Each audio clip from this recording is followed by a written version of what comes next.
en el verano de 1911, en algún punto olvidado del norte de México. Un grupo de hombres armados, cansados y convencidos de que la ciencia lo había explicado todo. Juró haber sido seguido durante kilómetros por algo que no debería existir. No era un bandido, no era un animal común, y no caminaba, acechaba. Lo más perturbador no fue lo que vieron, fue que la cosa nunca atacó, solo lo siguió, como si estuviera esperando el momento exacto para decidir quién merecía vivir. Quédate hasta el final, porque esta historia, registrada en informes oficiales y cartas personales, puede cambiar por completo la forma en que entiendes lo que llamamos prehistórico. Y antes de continuar, dime en los comentarios desde dónde estás viendo esto, porque tal vez, en lugares como el tuyo, algo parecido aún sigue caminando en la oscuridad. La misión partió desde Chihuahua,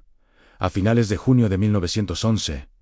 Oficialmente, se trataba de un levantamiento topográfico y verificación de rutas en zonas poco exploradas, solicitado por el gobierno provisional en medio de la revolución. Extraoficialmente, había otro motivo: rumores persistentes de algo que estaba matando ganado entero, sin comérselo. Los reportes hablaban de vacas abiertas como si algo las hubiera examinado por dentro, huesos triturados, huellas enormes alrededor, pero ninguna coincidía con registros conocidos. Los rancheros se negaban a dormir cerca de los corrales. Algunos incluso abandonaron sus tierras. La misión estaba compuesta por 7 hombres. El capitán Eusebio Montoya, veterano del ejército, hombre práctico, creyente en el orden y la pólvora. El ingeniero León Arriaga, topógrafo, obsesionado con mapas y mediciones, convencido de que todo misterio tiene explicación. El doctor Samuel Quirós, enviado para evaluar posibles enfermedades animales o humanas. 2 soldados jóvenes, Ruiz y Mendoza, con más entusiasmo que experiencia. Un guía local, don Hilario, silencioso, de mirada dura, que aceptó el dinero sin hacer preguntas. Y por último, el cronista de la misión, Benjamín Ledesma, cuya función era registrar cada paso, y que años después escribiría algo que nunca quiso publicar. Desde el primer día, el ambiente fue extraño. El calor era seco, pero el aire olía pesado, como a hierro viejo. No había viento, los insectos casi no se escuchaban, y el silencio, en vez de tranquilizar, aplastaba. La primera advertencia llegó antes de salir del último poblado. Una anciana se acercó al grupo mientras ajustaban las monturas. Miró directamente a don Hilario y luego al capitán Montoya. Su voz era baja, pero firme. Si escuchan pasos atrás de ustedes, no se volteen. Montoya soltó una risa corta, incómoda. Arriaga murmuró algo sobre supersticiones. El doctor Quirós intentó hacer una pregunta, pero la mujer ya se alejaban. Don Hilario no rió, solo escupió al suelo y dijo: si algo nos sigue, no quiere carne, quiere decidir. Nadie preguntó qué significaba eso. Avanzaron durante 2 días entre matorrales, cañadas secas y terrenos que parecían no haber sido tocados jamás. La noche del segundo día, acamparon cerca de un arroyo casi seco. El cielo estaba limpio, lleno de estrellas, pero algo no encajaba. No se escuchaban coyotes, no se escuchaban búhos nadan. Fue Mendoza el primero en notarlo. ¿No se supone que aquí debería haber ruido? El capitán ordenó silencio. Pensó que era nerviosismo, pero entonces todos lo sintieron. Una vibración leve bajo los pies, como si algo pesado se moviera. Despacio, duró apenas unos segundos. Debe ser el terreno, dijo Arriaga, inseguro. Pero don Hilario estaba pálido. No miraba al suelo, miraba hacia la oscuridad del norte, donde el matorral se cerraba como una boca. Esa noche, Benjamín escribió en su libreta una frase que más tarde tachó, pero nunca olvidó. Tenemos la sensación de que no estamos solos, aunque nadie se atreve a decirlo en voz alta. Al amanecer, encontraron las primeras huellas. No eran de oso, no eran de felino, no eran humanas. Eran demasiado grandes, con una forma extraña, como si algo hubiera caminado apoyando más peso en la parte trasera. Las marcas se hundían profundamente en la tierra seca. Esto no puede ser reciente, dijo Arriaga. El suelo no está blando, pero ahí estaban ancladas frescas. El doctor Quirós se agachó, tocó una de las huellas y retiró la mano de inmediato. Está tibia. Nadie respondió. A partir de ese momento, la sensación fue constante. Pasos lejanos, en ramas, moviéndose sin viento. La impresión de que cada vez que se detenían, algo más se detenía con ellos. ¿Te imaginas caminar durante horas sintiendo que alguien o algo te sigue, pero nunca se deja ver? ¿Te quedarías quieto o correrías, sabiendo que tal vez eso es justo lo que quiere? El tercer día, Ruiz juró haber escuchado una respiración profunda detrás de él. Se volteó con el rifle en alto y no vio nada, solo matorrales aplastados, como si algo enorme acabara de pasar. Montoya ordenó acelerar el paso, pero lo que ninguno de ellos sabía es que ya habían sido elegidos, y lo peor, apenas estaba comenzando. El cuarto día comenzó con una certeza silenciosa que nadie quiso nombrar. Ya no estaban explorando el terreno, estaban siendo guiados. El camino que seguían no figuraba en los mapas de Arriaga, no había sido marcado por ningún ingeniero, ni por arrieros, ni por militares. Aún así, era evidente que algo lo había usado muchas veces. La vegetación estaba aplastada en franjas largas, irregulares, como si un cuerpo enorme hubiera pasado arrastrándose o caminando con un peso imposible. Don Hilario caminaba cada vez más adelante, separado del grupo, no porque quisiera liderar, sino porque parecía escapar del resto. Cada tanto se detenía, se agachaba, tocaba la tierra y negaba con la cabeza. «Esto no casa», murmuró finalmente.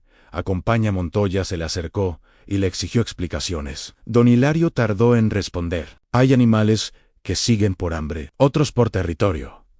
Pero hay cosas viejas, muy viejas, que siguen por curiosidad, como cuando un hombre ve un insecto raro y lo observa antes de aplastarlo».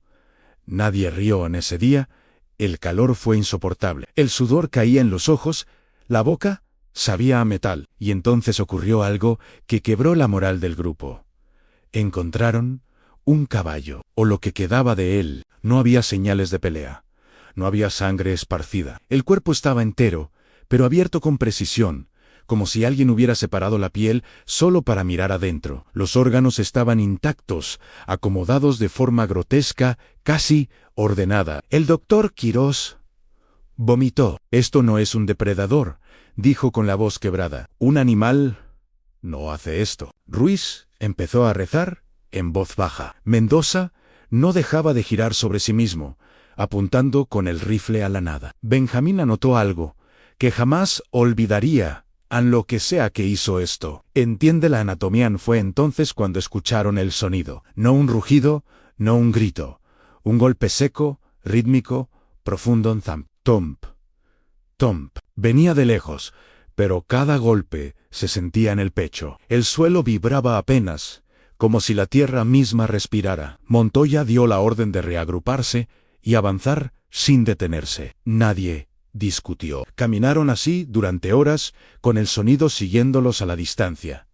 Nunca más cerca, a nunca más lejos. Siempre igual, como si supiera exactamente cuánto miedo podían soportar. Al caer la noche, acamparon en un claro pequeño. Montoya ordenó fuego bajo. Sin llamar la atención, a nadie tenía hambre. Nadie hablaba. Fue Benjamín quien notó el detalle que cambiaría todo. En las huellas rodeaban el campamento, no entraban. No se acercaban al fuego, solo daban vueltas, formando un círculo amplio, como un límite invisible. «Nos está encerrando», susurró. Don Hilario cerró los ojos.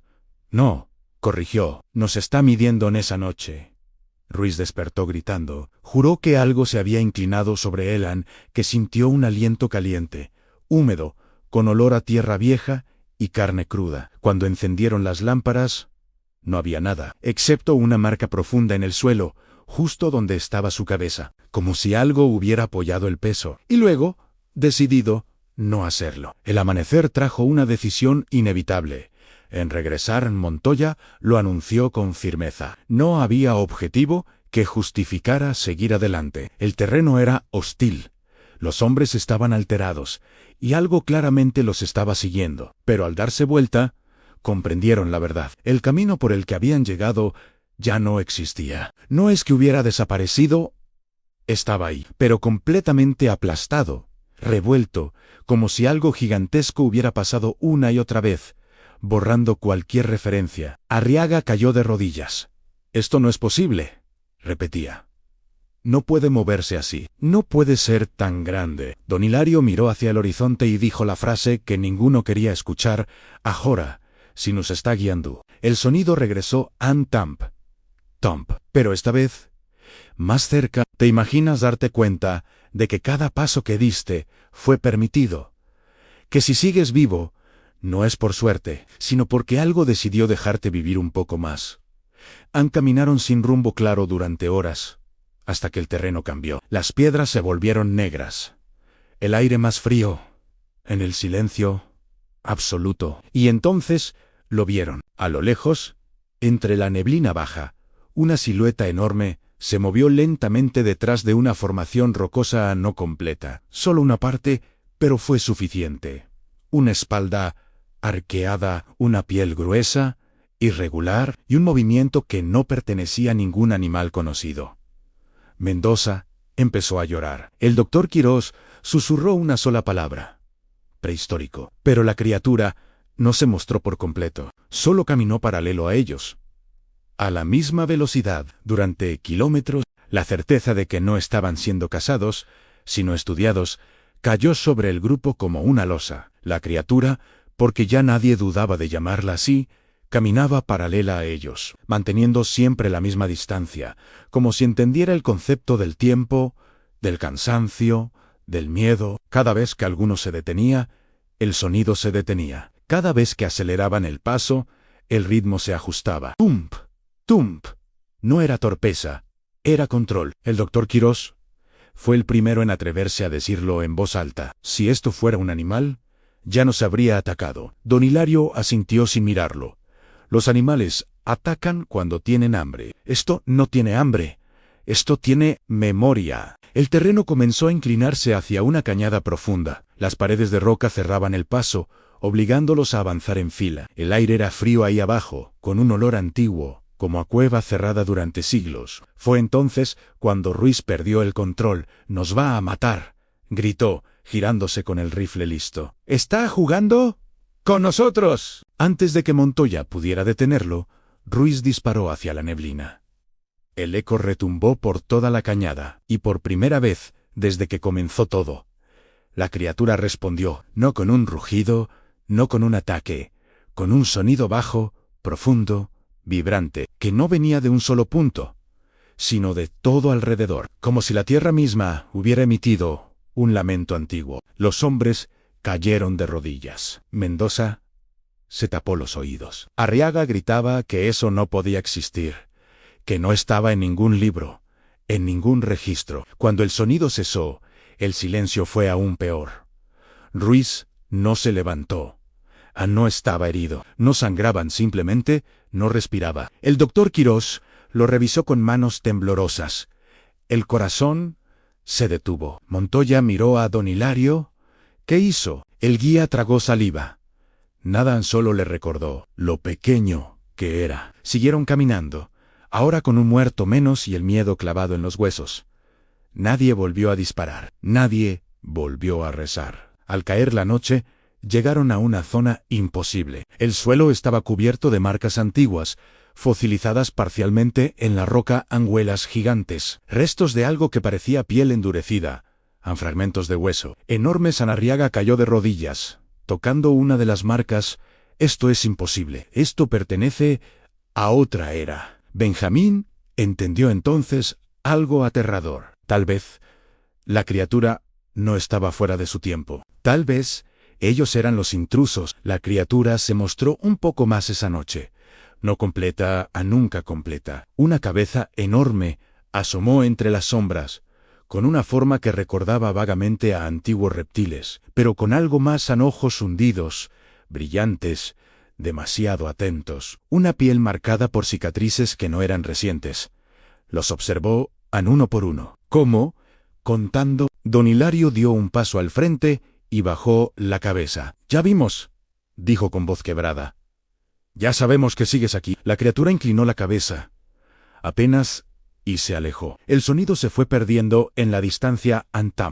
Thump no regresó esa noche. Al amanecer, encontraron el camino de salida anclaron abierto, como si siempre hubiera estado ahí. Nadie preguntó por qué. Caminaron sin detenerse durante horas, hasta que la vegetación cambió, los sonidos regresaron y el mundo volvió a sentirse normal, pero ninguno de ellos volvió a serlo. Meses después, el informe oficial habló de condiciones extremas, errores de percepción, fatiga. Las cartas personales de Benjamín decían otra cosa. Decían que algo antiguo aún camina en zonas donde el tiempo no manda, que no ataca, porque no lo necesita, aunque observa, y que en 1911 decidió dejarlos ir. Si alguna vez estás en un lugar donde el silencio pesa demasiado y sientes pasos que no ves, no te voltees, porque puede que solo esté decidiendo si vales la pena. Años después, cuando la revolución ya había dejado cicatrices visibles en el país y la memoria colectiva empezaba a enterrar ciertas historias incómodas, nadie quiso volver a hablar oficialmente de aquella misión.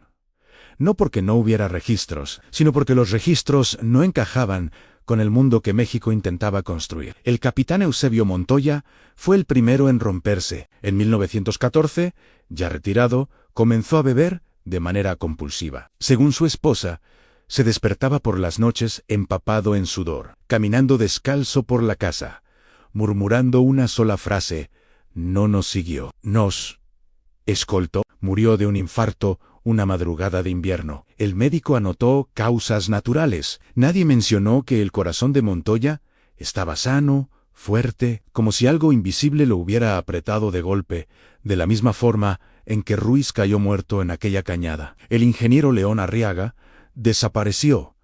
Literalmente, en 1917, pidió permiso para realizar una expedición privada en Sonora.